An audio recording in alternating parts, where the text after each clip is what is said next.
नमस्कार, मैं हूं दीप्ति जायसवाल और आज आप सबके सामने एक प्रस्तुत करना चाहती हूं एक कविता जिसका शीर्षक है दफ्तर में औरतें, जो लिखी गई है रक्षा दुबे जी के द्वारा, जो मध्य प्रदेश शासन में जीएसटी विभाग में सहायक आयुक्त के पद पर कार्यरत हैं। सुनते हैं इनकी कविता, सुनिएगा। दफ्तर में काम पर आई औरतें कभी नहीं आती अकेली, उनके साथ चुपके से उंगली थामे चला आता है भरा पूरा उनका घर। वे पुरुष नहीं हैं कि गुसल खाने या ड्राइंग रूम से सीधे उठकर चली आएं दफ्तर। वे निकलती हैं घर के कोने कोने से, घर के बूढ़ों की दवाइयों की फ़िक्र, घर वालों के स्पेशल खाने की फरमाइश, दूर के रिश्तेदार का उलाहना, मौसेरी पर सगी से भी सगी बहन की बेटी के ब्याह की चिंता, कमर में टीसता दर्द और भी न जाने क्या क्या साथ में लिए वे लांघती हैं घर की ड्योढ़ी।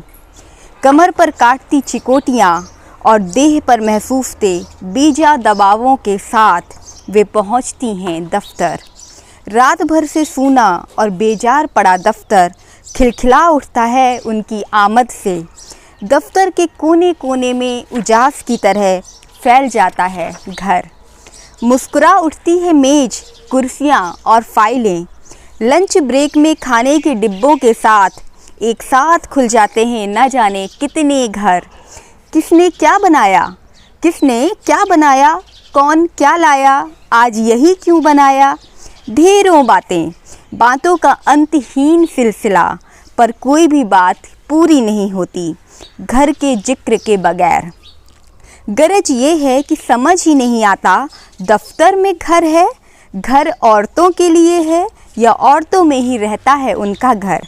अनगिन फाइलों के बीच अपना काम समेटती वे बार बार परे धकेलती हैं घर को, पर घर है किसी प्रेमिल किंतु हठीले बच्चे की ठोड़ी पर हाथ धरे एकटक निहारता रहता है उन्हें। शाम को घर पहुंचने से पहले ही वो बनाने लगती हैं खाका कि खुद को कितना कितना कहाँ कहाँ और कैसे कैसे देना है घर के कोने कोने में। दफ्तर अब